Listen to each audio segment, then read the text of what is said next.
Viewers, welcome to Lakshmi skills. So ఈ రోజు మనం చేద్దాము లేజర్స్ ఏ విధంగా క్రియేట్ చేయాలి టాలీ ప్రైమ్ లో అని. ఓకే, సో ఇవాటి మన టాపిక్ ఏంటి, ledger creation in Tally Prime. So ఇందు లోపల యాక్చువల్లీ లేజర్స్ అంటే ఏంటి, ఓకే. సో లేజర్స్ అంటే మనం లేజర్స్ ఎందుకు క్రియేట్ చేస్తాము అన్నది నేను మీకు ఎక్స్ప్లెయిన్ చేస్తాను. లేజర్ అంటే ఏంటి అంటే ఇది వన్ టైప్ ఆఫ్ అకౌంట్ అన్నమాట. సో ఈ వన్ టైప్ ఆఫ్ అకౌంట్ కాబట్టి ఇందులోపల మీరు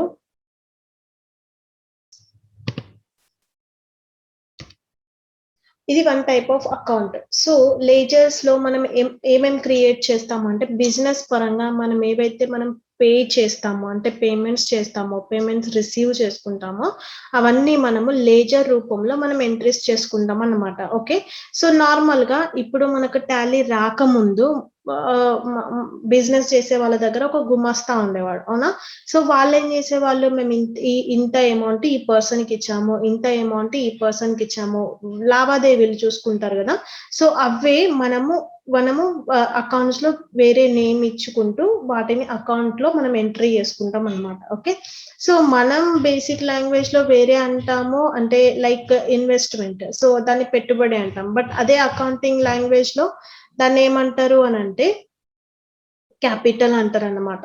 సో ఇలా మనం అన్నిటికీ ఒక్కొక్క నేమ్స్ ఉన్నాయి. సో ఆ నేమ్స్ ఏంటి, మనం ఏ లేజర్ ఏ గ్రూప్ లో వేసుకోవాలి అన్నది నేను మీకు ఎక్స్ప్లెయిన్ చేస్తాను. ఓకే, సో మరి లేజర్స్ ఏ విధంగా క్రియేట్ చేయాలి అంటే first of all gateway of Tally, then create లోకి వెళ్ళాలి, అందులోపల సెలెక్ట్ లేజర్ కి వెళ్ళాలి, దెన్ అక్కడికి వచ్చేసి మనం ఎంటర్ ప్రెస్ చేయాలి. ఇదే మీరు టాలీ ఈఆర్పి చూసినట్టయితే ఈ వీడియోస్లలో ప్రీవియస్ వీడియోస్ కూడా ఉన్నాయి, అందులోపల నేను టాలీ ఈఆర్పి 9 కూడా నా వీడియోస్ ఉన్నాయి. సో అవి కూడా మీరు రిఫర్ చేసి ఉంటే, సో లేజర్స్ ఏ విధంగా క్రియేట్ చేయాలి అన్నది నేను మీకు క్లియర్ గా నేను అక్కడ మెన్షన్ చేశాను. బట్ ఇప్పుడు మనం న్యూ వర్షన్ టాలీ ప్రైమ్ చూస్తున్నాం కాబట్టి ఇక్కడ చేంజ్ అయిపోయింది ఆప్షన్. యాక్చువల్లీ ఇక్కడ గేట్వే ఆఫ్ టాలీ, ఇక్కడికి వచ్చేసి మాస్టర్స్, ఇక్కడ లేజర్స్, ఈ లేజర్స్ లో సింగిల్ లేజర్స్ అని ఉంటుంది. బట్ మనం న్యూ వర్షన్ చూస్తున్నాం కాబట్టి ఇక్కడ కూడా చేంజ్ అయ్యాయి చూడండి, gateway of Tally, then create, then select ledger, then press enter. Okay, so ఇలా మనం చూసుకున్నాం. సో మరి లేజర్స్ లో మనకి ఎన్ని టైప్స్ ఆఫ్ లేజర్స్ ఉంటాయి ఇప్పుడు చూద్దాం. So here are some basic ledgers which we use all the time for business transactions. So ఇక్కడ మనకు కొన్ని బేసిక్ లేజర్స్ ఉన్నాయి. సో ఇవి ఎప్పటికీ అంటే మీరు ఏ బిజినెస్ చేసినా, మీరు ఎక్కడైనా జాబ్ చేసినా, సో ఇవి మీకు యూజ్ అవుతాయి అన్నమాట. అందుకోసమే నేను బేసిక్ లేజర్స్ నేను మీకు ఎక్స్ప్లెయిన్ చేస్తున్నా. ఆల్రెడీ నేను మీకు ప్రీవియస్ వీడియోలో టూ లేజర్స్ నేను మీకు ఎక్స్ప్లెయిన్ చేశాను, అంటే cash and profit and loss account, అవి డిఫాల్ట్ అకౌంట్స్ అని కూడా నేను మీకు చెప్పాను కదా. సో ఇప్పుడు మనం చూద్దాము బేసిక్ లేజర్స్ ఏంటి మనం ఏ గ్రూప్ లో వేసుకోవాలి అనేసి. Okay, so let start. First of all ఇక్కడ చూడండి, మీకు అరవింద్ ప్రైవేట్ లిమిటెడ్ అని ఉంది. సో అరవింద్ ప్రైవేట్ లిమిటెడ్ ఏ గ్రూప్ లో వేసుకున్నాను, ఇక్కడ నేను క్యాపిటల్ అకౌంట్ గ్రూప్ లో వేసుకున్నాను. జస్ట్ సెకండ్, నేను ఇది ఎడిట్ చేస్తాను మీకోసం, అంటే క్లియర్ గా అర్థం కావడం కోసము. సో ఇదేంటిది లేజర్, ఓకే, అండ్ ఇదేంటిది గ్రూప్. సో మనకు గ్రూప్స్ కూడా చాలా ఇంపార్టెంట్.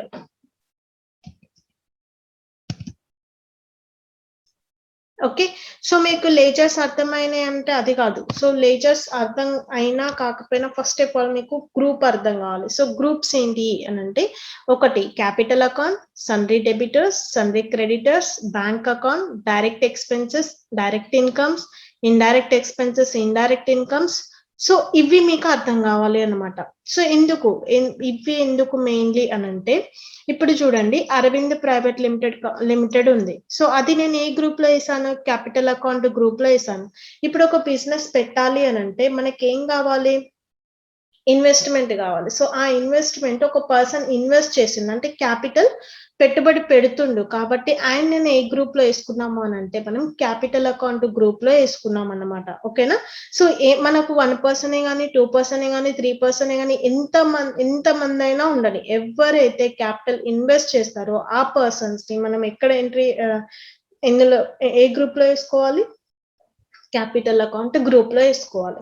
నెక్స్ట్ వచ్చేసి రాజు ట్రేడర్స్, నేను బ్రాకెట్ లో మీకు మెన్షన్ చేశాను సప్లయర్ అని. సో సప్లయర్ అంటే ఎవరు? ఇప్పుడు మనం బిజినెస్ స్టార్ట్ చేసాం, బట్ మనం ఒకరికి మనం బిజినెస్ చేయాలి అంటే పర్చేజ్ చేయాలి, దెన్ మనం ఏం చేయాలి? సేల్ చేయాలి. అప్పుడే కదా మనకు ప్రాఫిట్ అండ్ లాసెస్ వస్తాయి.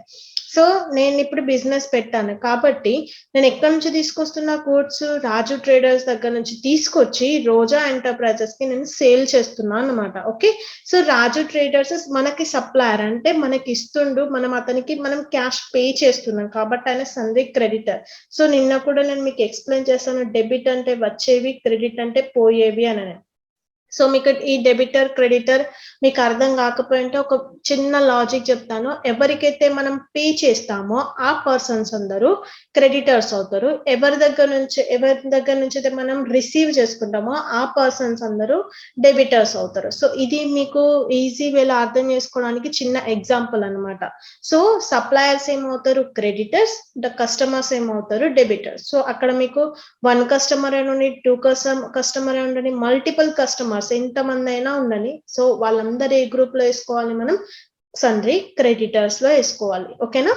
దెన్ రోజా ఎంటర్ప్రైజెస్, ఇప్పుడు నేను ఒక కస్టమర్ కి సేల్ చేస్తున్నా, సేమ్ వే నేను ఎలానైతే కొనుక్కొచ్చానో అలా నేను ఒక పర్సన్ కి సేల్ చేస్తున్నా కాబట్టి ఆ పర్సన్ గ్రూప్ మనం ఎందులో వేసుకోవాలి? సన్రీ డెబిటర్స్ కి. ఓకే, సో ఇది ఈ టైప్ లో మనం లేజర్స్ క్రియేట్ చేయాలి అనమాట. తర్వాత వచ్చేసి మనం బ్యాంక్ అకౌంట్స్, ఇప్పుడు మనకు బిజినెస్ ఉంది అని అంటే మనకి ఏం కావాలి? కరెంట్ అకౌంట్ కావాలి. సో కరెంట్ అకౌంట్ మన ఎక్కడైతే ఉన్నదో, అంటే ఏ బ్యాంకులోనైతే ఉన్నదో, ఎస్బీఐ కానీ, ఎస్బిహెచ్ కానీ, ఐసిఐసిఐ కానీ, ఏ బ్యాంక్ అయినా కానివ్వండి, అవన్నీ మనం ఏ అకౌంట్ లో వేసుకోవాలి? అండర్ గ్రూప్ వచ్చేసి bank accounts. Okay, then all daily expenses and income. So expenses కానీ ఇన్కమ్స్ కానీ, అంటే డైలీ మనం ఎంతనైతే పే చేస్తున్నామో, రిసీవ్ చేసుకుంటున్నామో అవన్నీ అండర్ గ్రూప్ వేసుకోవాలి మనం. Direct expenses, incomes. సో ఇక్కడ నేను ఇలా స్లాష్ ఇచ్చాను ఎందుకు అని అంటే ఇందు లోపల మనకు 2 లేజర్స్ గ్రూప్స్ ఉంటాయి. సో ఎగ్జాంపుల్ నేను వేజెస్ ఈరోజు పే చేశాను అనుకోండి, సో నేను వేసుకుంటా డైరెక్ట్ ఎక్స్పెన్సెస్. ఒకవేళ నాకు ఇన్కమ్ వచ్చింది అనుకోండి, అదే నేను వేసుకుంటా డైరెక్ట్ ఇన్కమ్. అంటే డైలీ చేసే ఎక్స్పెన్సెస్ ఏమో డైరెక్ట్ ఎక్స్పెన్సెస్, మంత్లీ చేసే ఎక్స్పెన్సెస్ ఏమో ఇండైరెక్ట్ ఎక్స్పెన్సెస్. సో ఇక్కడ కింద చూడండి, all monthly expenses, incomes. So indirect incomes, indirect expenses. Example ఏంటి మనకి ఎక్స్పెన్సెస్ కి? ఈ ఎక్స్పెన్సెస్ అయితే మనకు చాలా ఉంటాయి. మనకు శాలరీ వస్తుందో లేదో, మనం పే చేసేవి మాత్రం చాలా ఉంటాయి కదండి. సో అలానే, సో మీరు లాజిక్ ప్రకారం ఆలోచిస్తే ఈవెన్ ఇప్పుడు నాకు ఒక 25,000 శాలరీ వస్తుంది అనుకోండి. సో ఆ 25,000 ని నేను మంత్ అంటే ఫస్ట్ రాగానే నేను శాలరీ, ఎగ్జాంపుల్ రెంట్ పే చేయాలి, ఎలక్ట్రిక్ బిల్ పే చేయాలి, టెలిఫోన్ బిల్ పే చేయాలి, సాలరీస్ ఇవ్వాలి.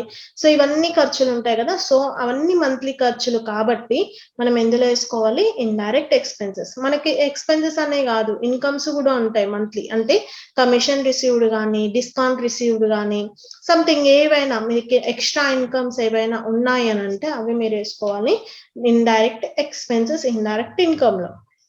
ఓకేనా? నెక్స్ట్ వచ్చేసి డెప్రిసియేషన్. మరి డెప్రిసియేషన్ అంటే ఏంటి? ఇది ఏంటిది అని అంటే అసెట్ పైన మైనస్ అవుతుంది అనమాట. ఎగ్జాంపుల్ ఏంటి? ఇప్పుడు అకౌంటింగ్ రూల్లో ఏం చేస్తారంటే, ఇప్పుడు ఆఫీస్ పర్పస్ మీరు ఏదైనా కంప్యూటర్ కానీ, ఫర్నిచర్ కానీ తెచ్చినట్లయితే, సో అవి వాటిపైన 1 year తర్వాత ఏం చేస్తారు అని అంటే డెప్రిసియేషన్ తీస్తారు. సో డెప్రిసియేషన్ అంటే ఏంటి? తరుగుదల. సో అలా తీస్తారనమాట. సో అవన్నీ మనకి అండర్ గ్రూప్ వేసుకోవాలి ఇండైరెక్ట్ ఎక్స్పెన్సెస్. సో ఏ వస్తువు